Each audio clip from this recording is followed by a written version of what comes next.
अस्सलाम वालेकुम guys. Physics का चैप्टर फोर्सेस एंड मोशन वाला उसके प्रॉब्लम नंबर 4 की तरफ चलते हैं।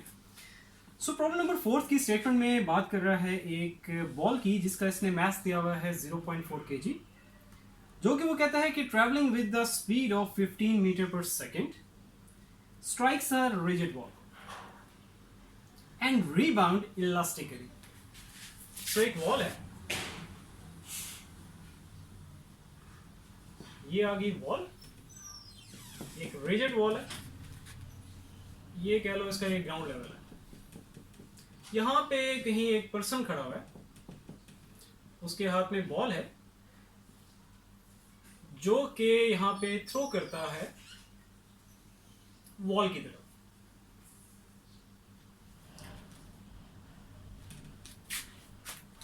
और कहता है कि जैसे ही ये बॉल स्ट्राइक करती है वॉल के साथ तो वो रीबाउंड होगी, वापस आएगी इलास्टिकली। मीन्स उसे ये जो कोलिजन है, इस कोलिजन को नाम दे रहा है इलास्टिक कोलिजन। ठीक है, किसी कोलिजन बॉल की इस वॉल के साथ। ये इलास्टिक कोलिजन मीन्स उसे कहीं पे भी कोई लॉस नहीं होगा स्पीड का। मैस तो बॉल का वही रहेगा 0.4 kg। मीन्स जिस स्पीड से ये जाएगी उसी स्पीड से ये वापस आएगी। एक आइडियल कंडीशन ले रहा है, जो कि ऐसा नहीं होता रियल लाइफ में, लेकिन यहाँ पे एक आइडियल ही ले रहा है। इसीलिए यहाँ पे कह रहा है कि बॉल जो है वो रीबाउंड कर रही है इलास्टिकली। सो इसने जो बॉल का मैस दिया हुआ है वो है 0.4 kg। बॉल की जो स्पीड इसने दी हुई है वो है 15 मीटर पर सेकेंड। और आगे वो कहता है कि if the ball is in contact with the wall for 0.045 second. ठीक है, कहता है कि जैसे ही बॉल जो है वो स्ट्राइक करती है, कोलाइड करती है वॉल के साथ, तो वो जो इन कॉन्टैक्ट रहेगी वॉल के साथ वो कितने टाइम तक रहेगी? वो है 0.045 सेकेंड। अब नीचे क्वेश्चन कर रहा है, इसके दो पार्ट्स हैं, दो चीजें हमें फाइंड आउट करनी है। तो इसका जो ए पार्ट है उसमें ये पूछ रहा है कि मोमेंटम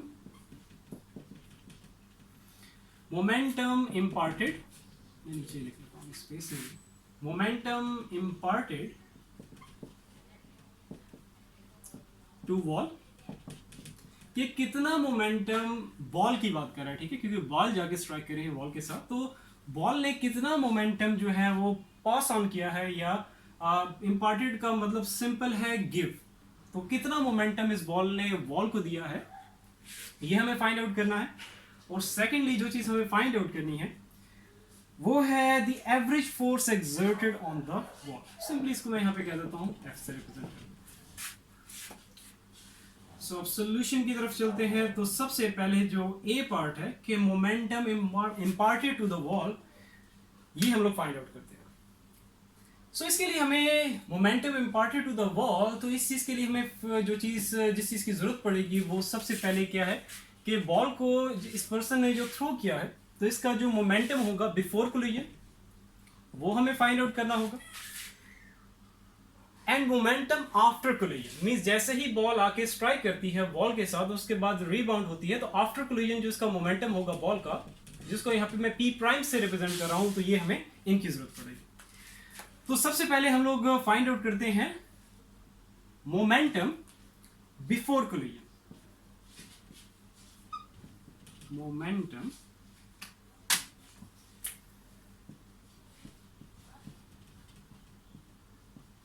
बिफोर कोलिजन, जिसको यहां पे मैंने रिप्रेजेंट किया हुआ है पी से।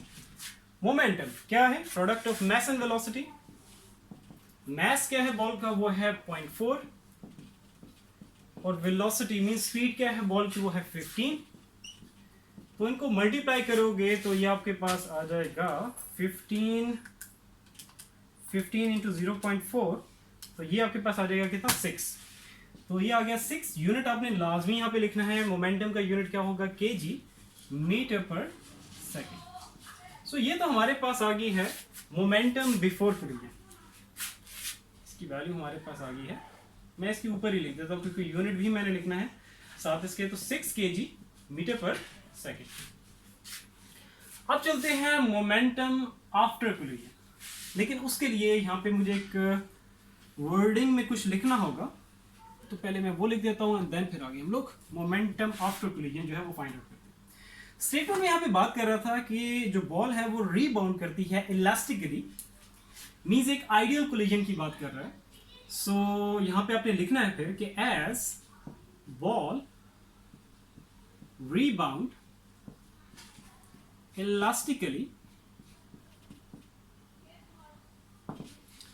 so momentum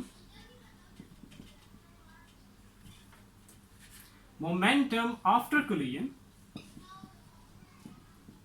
वो हमारे पास क्या आ जाएगी, इसको मैंने रिप्रेजेंट किया हुआ है P प्राइम से।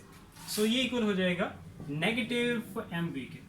ये नेगेटिव साइन क्यों आया, क्योंकि यहाँ पे आप देख रहे हो कि डायरेक्शन जो है वो ऑपोजिट है, कि बिफोर कोलिजन जो कि हमने P फाइंड आउट किया था, मोमेंटम बिफोर कोलिजन, सो उसमें आपके पास जो पर्सन ने जो बॉल को थ्रो किया है वॉल की तरफ, तो डायरेक्शन आप देख रहे हो इस तरफ है, लेकिन आफ्टर कोलिजन बॉल की जो डायरेक्शन है वो क्या होगी, ऑपोजिट होगी। इस वजह से यहाँ पे क्या हो जाएगा, नेगेटिव साइन आ जाएगा। सो मैथ जो है वो तो इसने यहाँ पे दिया हुआ है गिवन 0.4, और स्पीड ऑफ द बॉल वो आपके पास क्या है 15 मीटर पर सेकेंड। सो इनको मल्टीप्लाई करो, सेम रिजल्ट ही आएगा, जस्ट यहाँ पे नेगेटिव साइन आ गया, तो negative 6 kg metre per second. सो ये हमारे पास आ गया मोमेंटम आफ्टर कोलिजन, उसकी वैल्यू आ गई है negative 6 kg metre per second. सो बस इन्हीं दो वैल्यूज की हमें जरूरत थी, तो हम लोगों ने ये फाइंड आउट कर ली। तो अब हम लोग फाइंड आउट कर सकते हैं कि कितना मोमेंटम इम्पार्ट किया है या पास ऑन किया है बॉल ने वॉल को।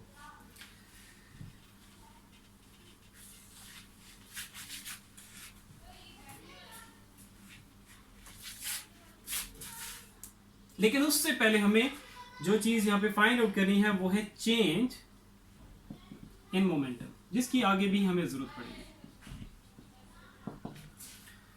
ठीक है, वैसे तो इसकी आगे बल्कि इसकी जरूरत नहीं पड़ेगी, क्योंकि आगे हमें जो चीज फाइंड आउट करनी है वो फोर्स जो फाइंड आउट करनी है वो average force exerted on the ball, तो उसके लिए हमें इसी momentum imparted to the ball की जरूरत पड़ेगी, ना कि इसकी अभी यहाँ पे जरूरत पड़ रही है, ताकि हम लोग जो मोमेंटम इम्पार्ट किया गया है वॉल की तरफ वो जो है ये हमें हेल्प आउट करेगा। ठीक है, कैसे देख लेते हैं। तो चेंज इन मोमेंटम हम लोग फाइंड आउट करेंगे, जिसको यहाँ पे मैं रिप्रेजेंट करूंगा इससे। सो ये हमारे पास आ जाएगा momentum after collision minus momentum before collision. तो मोमेंटम आफ्टर कोलिजन हमारे पास क्या है, negative 6, negative sign, and momentum before collision यहाँ पर 6 आ जाएगा, और उनको जस्ट ऐड करो, साइन यहाँ पे नेगेटिव आ जाएगा, तो नेगेटिव 12 या -12 हमारे पास आ गया kg मीटर पर सेकेंड। तो ये हमारे पास आ गया है चेंज इन मोमेंटम। अब हम लोग फाइंड आउट कर सकते हैं इस चेंज इन मोमेंटम को यूज करके कि कितना मोमेंटम जो है इम्पार्ट किया है वॉल को। तो जस्ट अब उसको हम लोग फाइंड आउट, ये हमारे पास चेंज इन मोमेंटम की वैल्यू आ गई। ठीक है, वैसे तो जो फोर्स का आपका जो फॉर्मूला होता है वो यही होता है, rate of change of momentum, लेकिन इसमें जो सिनेरियो उसने दिया हुआ है थोड़ा सा डिफरेंट है, कि हमें यहाँ पे जो फाइंड आउट करनी है वो सिंपली फोर्स नहीं, यहाँ पे average force exerted on the wall, कि वॉल पे जो एक्सर्ट हो रही है फोर्स बॉल की वजह से वो कितनी होगी। ठीक है, इसी वजह से यहाँ पे मोमेंटम इम्पार्ट को मैं यूज करूंगा आगे। चलो मैं आगे जाऊंगा तब मैं आपको बताऊंगा। ठीक है, डोंट वरी। अच्छा, ये हमारे पास क्या आ गया है, चेंज इन मोमेंटम। अब हमने जो चीज फाइंड आउट करनी है वो क्या है, मोमेंटम, जस्ट साइन का डिफरेंस आ जाएगा। ठीक है, मोमेंटम इम्पार्टेड टू वॉल, तो जस्ट यहाँ पे एक नेगेटिव साइन आ जाएगा, किसके साथ, चेंज इन मोमेंटम के साथ। ये नेगेटिव साइन क्यों आ रहा है, कि यहाँ पे आप देखोगे कि जो बॉल थ्रो की जा रही है वॉल की तरफ, तो अब ये जो बॉल है ये कितना मोमेंटम है ये पास ऑन कर रही है, ये दे रही है बॉल को, तो वो कितना होगा, डेफिनेटली चेंज इन मोमेंटम होगा, लेकिन साथ नेगेटिव साइन इस वजह से आया क्योंकि एक जो रिजिड वॉल है, जैसे ही बॉल जाके टकराएगी तो डेफिनेटली एक रुकावट है, एक हर्डल है, वो उसको वहीं पे बॉल को रोकने की कोशिश करेगी।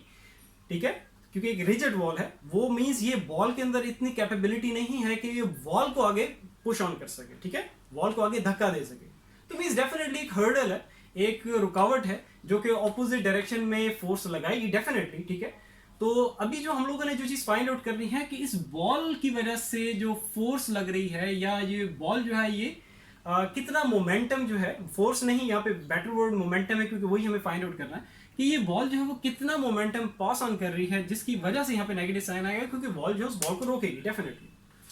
सो ये हमारे पास आ जाएगा नेगेटिव साइन, और जो चेंज इन मोमेंटम है वो ऑलरेडी हम लोग फाइंड आउट कर चुके हैं, -12 है आपके पास, तो ये हमारे पास आ गया 12, माइनस माइनस प्लस हो जाएगा, तो 12 kg मीटर पर सेकेंड। तो ये हमारे पास आ गई है कि कितना मोमेंटम जो है ये पास ऑन किया है या वॉल को इसने दिया है, वो है 12 kg metre per second. I hope ये चीज़ आपको क्लियर होगी। अब चलते हैं जो बी पार्ट है जिसमें हमें फोर्स फाइंड आउट करनी है, उसमें हम लोग ये momentum imparted to the wall इसकी वैल्यू को यूज करेंगे, जो कि आपकी क्या है यहाँ पे 12 है।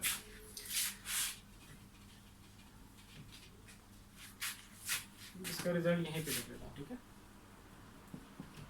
12 kg मीटर पर सेकेंड। ये हमारे पास क्या मोमेंटम इम्पार्टेड टू वॉल। अब चलते हैं बी पार्ट की।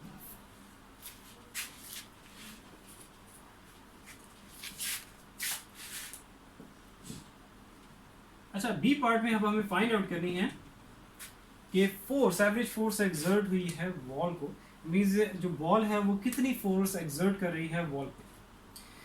सो उसके लिए फिर यहाँ पे क्या आएगा हमारे पास, मोमेंटम इम्पार्टेड, ठीक है, उसको मैं शॉर्टली लिख देता हूँ कि मोमेंटम, जिसको मैं पी से रिप्रेजेंट करूंगा और पी से ही हम लोग डिनोट करते हैं, तो momentum imparted to wall divided by, आपके पास क्या आ जाएगा कि जो टाइम है, टाइम कौन सा था कि बॉल कितने देर कांटेक्ट में रहेगी वॉल के साथ, तो बॉल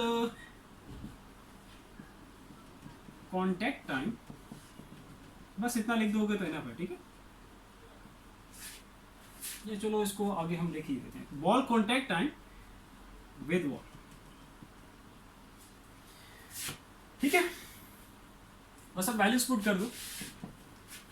तो वैसे मैं आपको यहाँ पे एक फॉर्मूला है, इसका जो बेसिक फॉर्मूला है वो लिख देता हूँ, इससे आप लोगों ने कंफ्यूज नहीं होना, बस इसलिए मैंने वो लिखा नहीं था, लेकिन ये कि मैं चलो साइड में यहाँ पे बता देता हूँ कि वैसे आपके पास जो है फोर्स और मोमेंटम के बीच में रिलेशनशिप क्या है कि force is equals to rate of change of momentum होता है, ठीक है। ये आपके पास इसका फॉर्मूला ये होता है, लेकिन अभी जो हमारे पास सिनेरियो है उसमें डेफिनेटली हमें चेंज ऑफ मोमेंटम नहीं, मोमेंटम इम्पॉर्टेंट टू वॉल की बात करनी होगी। तो इसी वजह से जिसकी वैल्यू यहाँ पे हमारे पास क्या हुआ है 12, और जो कॉन्टैक्ट टाइम है बॉल का वॉल के साथ, तो वो हमारे पास यहाँ पे गिवन है, वो है 0.045। तो जस्ट सिंपली आपने इनको डिवाइड कर देना है, तो 12 डिवाइडेड बाई 0.045, तो हमारे पास आ जाएगा इसका रिजल्ट, जो कि आ गया है 266.667, 3 डेसिमल प्लेसेस तक ना पाए। फोर्स है तो यहाँ पे यूनिट इसका क्या आ जाएगा, न्यूटन। सो ये हो गया हमारा numerical problem solve. I hope clear होगा। स्टिल अगर कहीं पे भी कंफ्यूजन है किसी भी तरह की, तो नीचे कमेंट सेक्शन में कमेंट करके आप लोग पूछ सकते हो। इंशाल्लाह ताला फिर नेक्स्ट वीडियो में मिलते हैं। अपना बहुत सारा ख्याल रखो। अल्लाह हाफ़िज़।